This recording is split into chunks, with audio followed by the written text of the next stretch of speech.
This is the Morning Sports Desk for Wednesday, September 13th. Corey, you had some high school volleyball on the air last night over on the Superstation, a bit of a Highway 71 rivalry. It sounded like it was a pretty fun game last night. Yeah, it ended up going 5. Park Rapids area won the first 2 sets, 25-23 over Sebeka. Same score for the first 2 sets.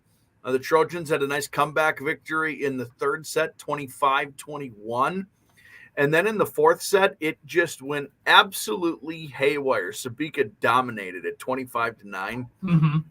And you just thought, well, this is over. You can't just win the fourth set like that and then and you just have all the momentum. And I talked with Park Rapids coach Alicia Norby before the match and said one of the things we've struggled with a little bit is some confidence. Yeah. Matches have been there for us. We played okay at times, but it gets to that like 20 to, around 20 points.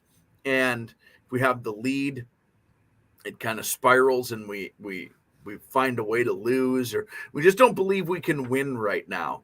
And you could just kind of see it happening as the match was going along. You're like, oh no, Sebeka dominates that fourth set. And then Park Rapids area pulls it out in the fifth, 15-11. So it was, I would not say it was a back and forth match. It was just Park Rapids area found a way to win the first couple. Sebeka found a way to win the next couple.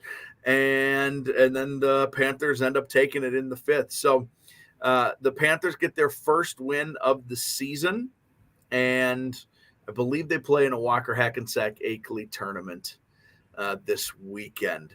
Sebeka, they were under 500, 4-5. I think now 4-6 overall for the Trojans. So it was fun. I don't see a ton of 5-setters. Yeah, and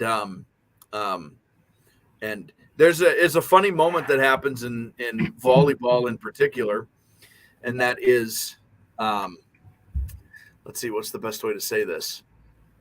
If it goes 2-0, yeah, you can kind of just feel the energy in the room, be like, all right, let's just get this thing over with so we can all get out of here. Mm-hmm. And then once the other team wins the third, it's an automatic, let's just go to 5. Let's make this exciting. And Dan said it this morning too, and those fifth sets are dynamite. Incredible. Like the energy in them, and like every point seems just catastrophically important. Like if it gets to 4-0 in the fifth set, there's a good chance it feels it's done. over. It's not. You see plenty that come back from it, but 5-setters, man, are a good time. They're fun. And I had one last week with Wadena, Deer Creek, and DGF. You had one obviously last night, Park Rapids area and Sebeka.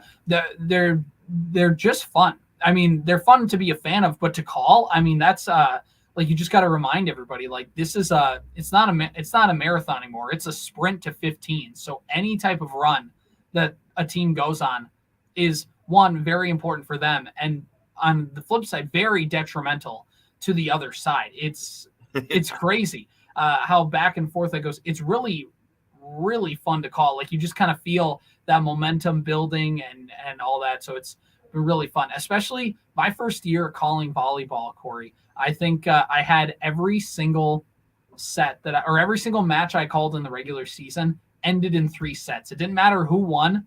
That's right. Every single one was 3 sets, which, like, in terms of like efficiency, I was home, maybe like an hour early most days. So that was kind of cool. But outside of that, like, it was like, oh man, I hadn't really gotten like a good, 5-set match. And then playoffs came and there were a couple good ones. I remember one between Henning and Breckenridge that went to 5 sets. And one of the sets ended like 32-30 or something like that. Insane.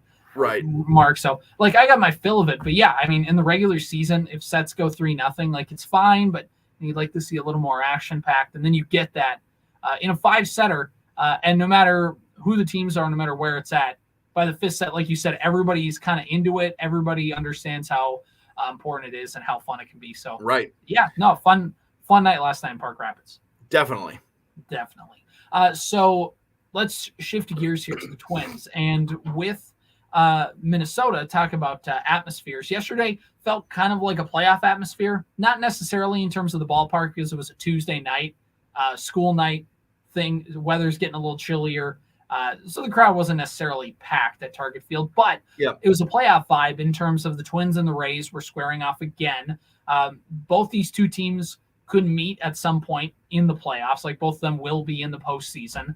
Right. So, all right, here we go. Former Twin, as we talked about yesterday, Corey Zach Littell was efficient. Like he's like a Joe Ryan guy in the sense he's going to throw a lot of fastballs. He's going to throw them a lot over the plate. So the Twins' game plan was obviously to like swing early and swing often. And if you're like, that's great when you're attacking. It's bad when you can't get good wood on the ball because then what you do is you make it really easy for the pitcher to go 6 innings of only throwing like 65 pitches, which is what Zach Littell did yesterday.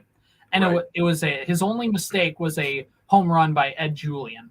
And the Rays were leading 2-1 in the bottom of the 7th inning. Kepler gets a little bloop single. And you know what they call, what's a fun term to call rallies, Corey? No.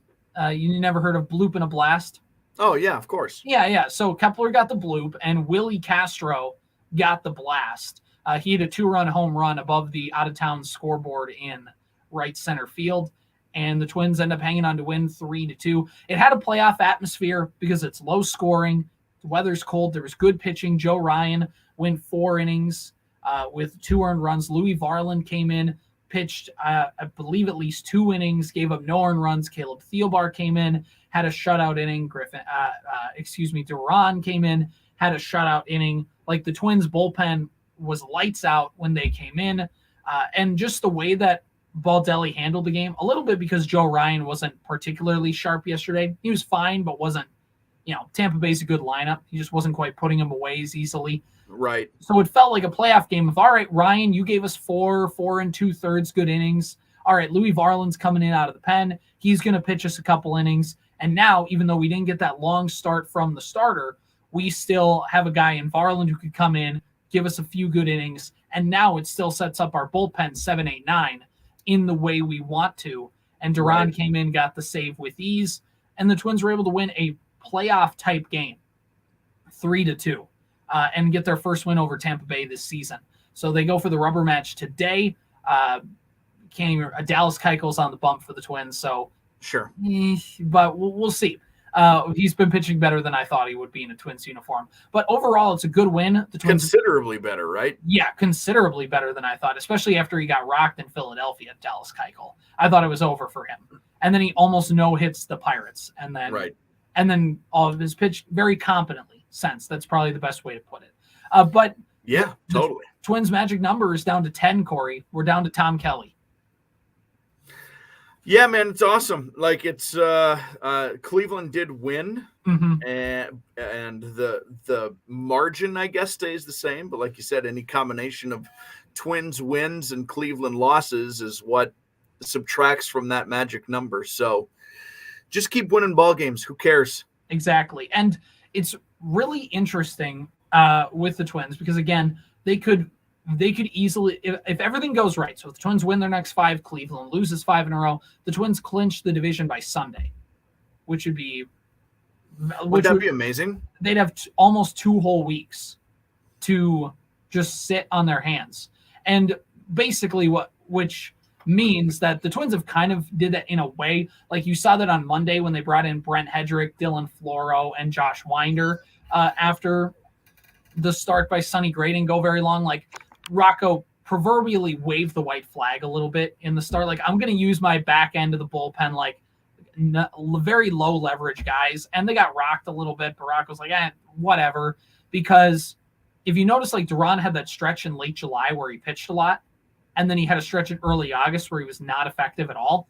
Everybody's really concerned about Duran. Turns out the Twins were probably leaning on him a little bit too much because when your bullpen's not very good, you have to rely on Duran, Pagan, and Thielbar so much to where you also kind of are drawing that line of like, overusing them, but also you need to use them because you need to like make sure you can hold on to win the ball game because the other Twins relievers have been so ineffective. So now they have a really good shot at this point in the season to kind of say, we're going to win the Central. We're going to get that 3 seed. We're locked into that.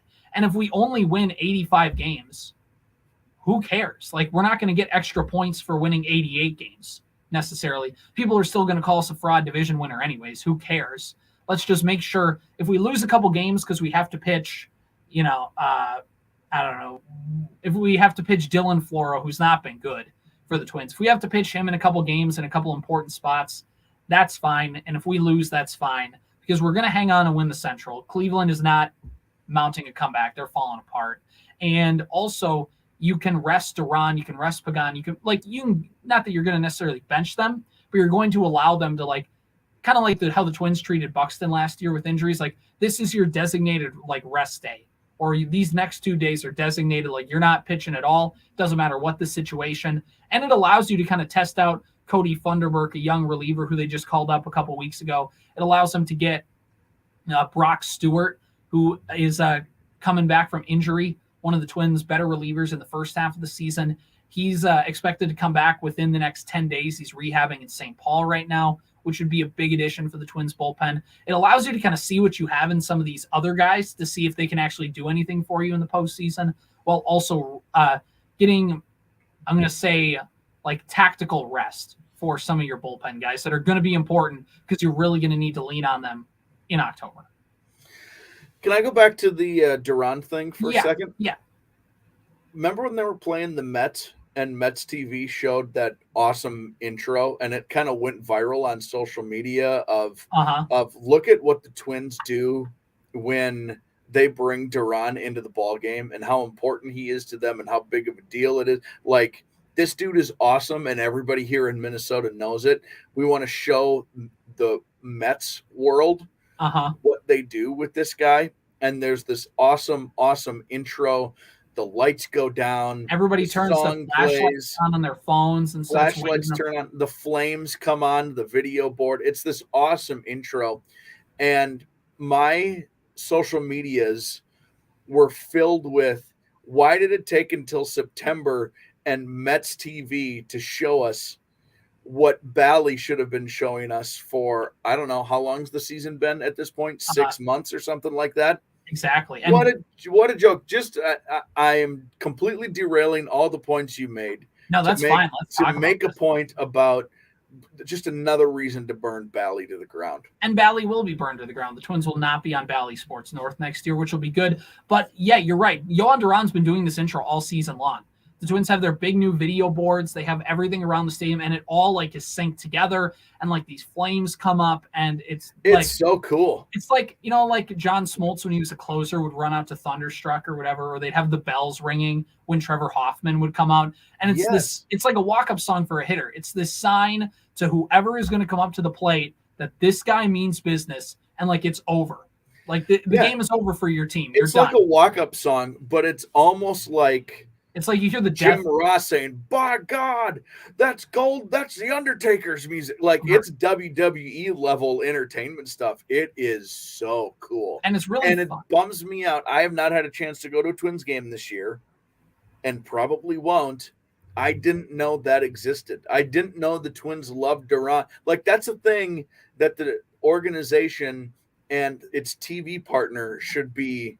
That's got to be on, man. You got to put that on TV for everyone to see. It's so neat. Yeah, no, it's I saw it in April. And that was during a day game, so it wasn't necessarily the same impact as a night game when you shut the lights off and it gets dark and the video feels a little brighter and the flashlights mean a lot more. But it's still cool. It's awesome to see in person. It's breathtaking. And Bally did show it yesterday. They did. They must have heard the pressure. But you know what they did? They played it side by side with an Arby's ad. Oh, yeah, cool. They did the split screen, and they side by side with an Arby's ad. Great job, everybody. Well, as a Twins fan, what would you rather have? The magic number down to 10 or a roast beef and cheddar with some curly fries? In an ideal world, I'd like to have both, Well, shout out Bally. They gave you both. All right. Well, I actually have the meats And Duran's got the heats. I don't know what else. They can't ask for anything more than that, you know? Print the shirts, Corey. Print the shirts. I mean, it's really indicative of just what Bally. Now, I don't know if it's a Bally corporate decision or if it's whoever's just producing in the truck, but still, it's just one of those things where it's like, could they put in a little more effort? Like just a little bit? Nope. Why would you? Why would you? Why would you? Why would you?